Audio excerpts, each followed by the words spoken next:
عن أبي هريرة رضي الله تعالى عنه قال رسول الله صلى الله عليه وسلم من صام رمضانا إيمانا واحتسابا غفر له ما تقدم من ذنبه ومن قام إيمانا واحتسابا غفر له ما تقدم من ذنبه ومن قام ليلة القدر إيمانا واحتسابا غفر له ما تقدم من ذنبه رواه البخاري।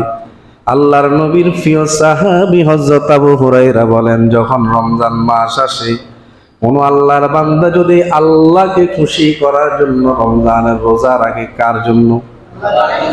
এত আস্তে, কার জন্য? আল্লাহকে খুশি করার জন্য, মানুষকে দেখানোর জন্য নয়। যদি আশার আগে সওয়াবের আশা, কিসের আশা? ইমানের সাথে সওয়াবের আশায় যদি বান্দা যদি রোজা রাখে, কেন ইমানের কথা বলেছেন?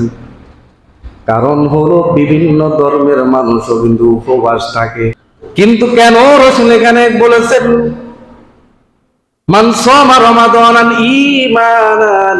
ঈমান কেন বলেছেন? মুহাদ্দিসিনে কেরাম বলেন, কারণ অন্য ধর্মের লোকেরাও রোজা রাখে, তারা উপবাস থাকে, কিন্তু তাদের ঈমান নাই। আর ঈমান না থাকার কারণে তাদের কোনো সওয়াবও নাই।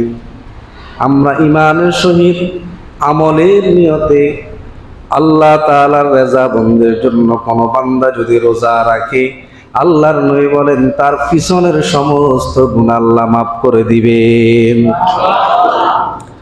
শুধু তাই না, কোন বান্দা যদি রাত্রের বেলায় তারাবির নামাজ আদায় করে, তাহাজ্জুদ নামাজ আদায় করে, ওয়ামান কামা লাইলাতুন ওয়ামান কামা ঈমানান ওয়া ইহতিসাবান গুফিরা লাহু মা তাকাদ্দামা মিন যামবিহি, কোন বান্দা যদি রাতের বেলা দাঁড়ায়া দাঁড়ায়া যদি তারাবির নামাজ আদায় করে, তাহাজ্জুদের নামাজ আদায় করে, ফরজ নামাজগুলো যদি আদায় করে, আল্লাহ তাআলা তার জিন্দেগীর সমস্ত গুনাহ মাফ করে দিবেন। ওয়ামান কামা লাইলাতুল কদরি ঈমানান ওয়া ইহতিসাবান গুফিরা লাহু মা তাকাদ্দামা মিন যামবিহি। আল্লাহর নবী বিশ্বনবী বলেন, কোন বান্দা যদি লাইলাতুল কদর রাত্র যদি ইবাদত করে ঈমানের সহিত, আল্লাহ তাআলা তার জিন্দেগীর সমস্ত গুনাহ মাফ করে দিবেন। তাহলে এই হাদিসের মধ্যে 1 নাম্বার ফাইলাম হলো রমজানের রোজা রাখলে গুনাহ মাফ, ঠিক কিনা?